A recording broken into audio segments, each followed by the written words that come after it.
Sementara itu, Rektor UGM Ova Emilia kembali memberikan klarifikasi terkait kisruh ijazah palsu. Ya, selain menegaskan bahwa Presiden ke-7 RI Jokowi benar kuliah di UGM dan lulus pada 23 Oktober 1985, Ova juga menjelaskan terkait foto Jokowi yang berkacamata. Foto ijazah Joko Widodo berkacamata, kami tegaskan bahwa di masa itu yang dilarang adalah foto diri dengan kacamata hitam. Hal ini sesuai dengan pengumuman yang dikeluarkan oleh pembantu rektor bidang pendidikan dan pengajaran, penelitian dan pengabdian pada masyarakat tanggal 3 November 1984. UGM juga memiliki arsip ijazah lainnya yang menunjukkan foto diri berkacamata. 9. Pernyataan ini untuk menyampaikan kebenaran sebagai tanggung jawab UGM dan tidak untuk membela satu pihak pun secara tidak proporsional.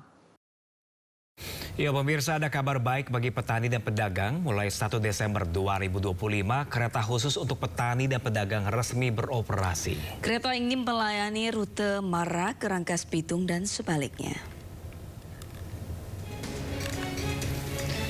Kehadiran kereta khusus petani pedagang yang sudah dioperasikan per 1 Desember membawa harapan baru bagi petani dan pedagang.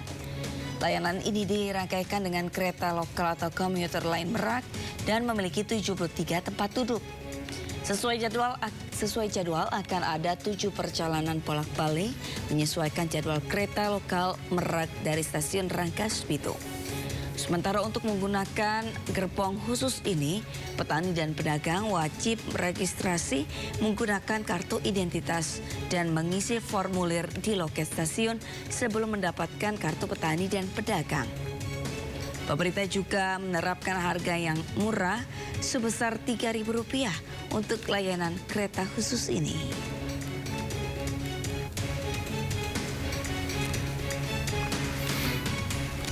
Komisi Informasi Pusat atau KIP kembali menggelar sidang lanjutan perkara ijazah Jokowi dengan agenda mediasi antara pemohon Bonatua Silalahi dengan termohon yakni KPU. Ya pemirsa, sidang kemarin digelar tertutup dan dihadiri kedua belah pihak, di mana hasil mediasi mengerucut pada satu dokumen yang belum diserahkan KPU. Yakni berita acara penerimaan ijazah Jokowi untuk pemilihan presiden 2014-2019. Dokumen tersebut harus diserahkan KPU paling lambat dalam waktu 7 hari ke depan. Sebagaimana teman-teman tak ketahui bahwa kami adalah yang berhasil memperoleh salinan ijazah ini. Ini yang tahun 2019.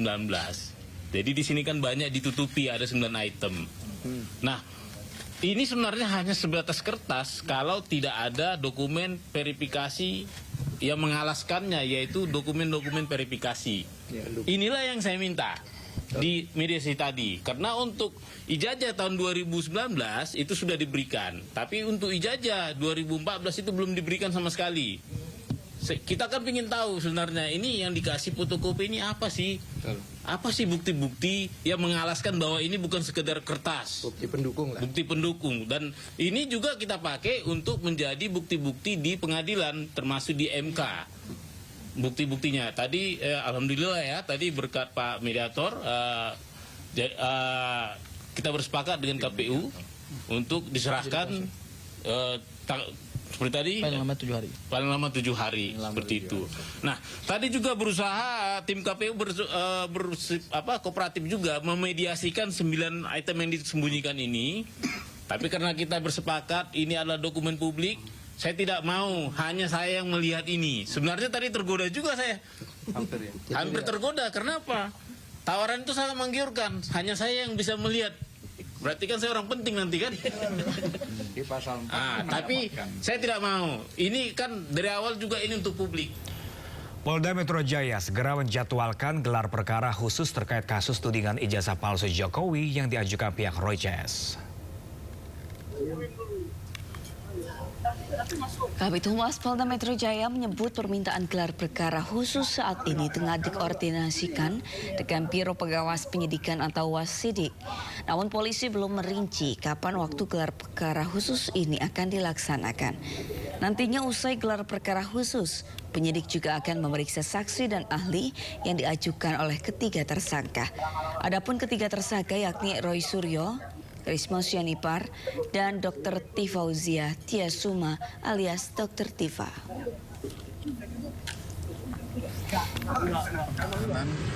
Terkait tentang dugaan ijazah, terkait tentang klaster 1 dan 2, klaster 2 sudah dilakukan pemanggilan. Kami menjelaskan bahwa 8 orang ini berstatus sebagai tersangka. Jadi atas permintaan 3 orang pertama mengajukan untuk dilakukan gelar perkara khusus, sehingga penyidik saat ini berkoordinasi dengan Wasidik mempersiapkan waktu untuk melaksanakan gelar perkara khusus. Setelah gelar perkara khusus akan ditindaklanjuti pemeriksaan saksi ahli yang diajukan oleh 3 tersangka.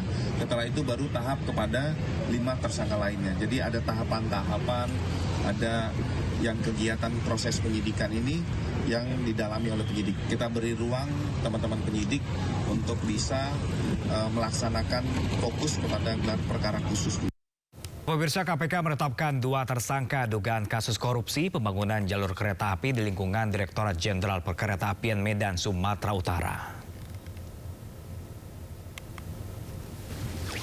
Mengenakan rompi orange, Mukhlis Hanggani Capa dan Edi Kurniawan Winarto ditetapkan KPK sebagai tersangka pembangunan jalur kereta api di wilayah Medan, Sumatera Utara. Keduanya adalah mantan pejabat pembuat komitmen atau PPK di Balai Teknik Perkeretaapian periode 2021 hingga 2024. KPK menyatakan keduanya terlibat kasus suap proyek pembangunan dan pemeliharaan jalur kereta api di Sumatera, Jawa, dan Sulawesi di Kementerian Perhubungan.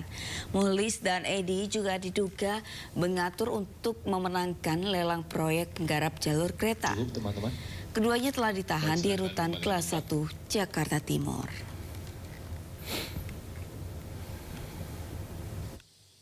Adapun konstruksi perkaranya adalah sebagai berikut.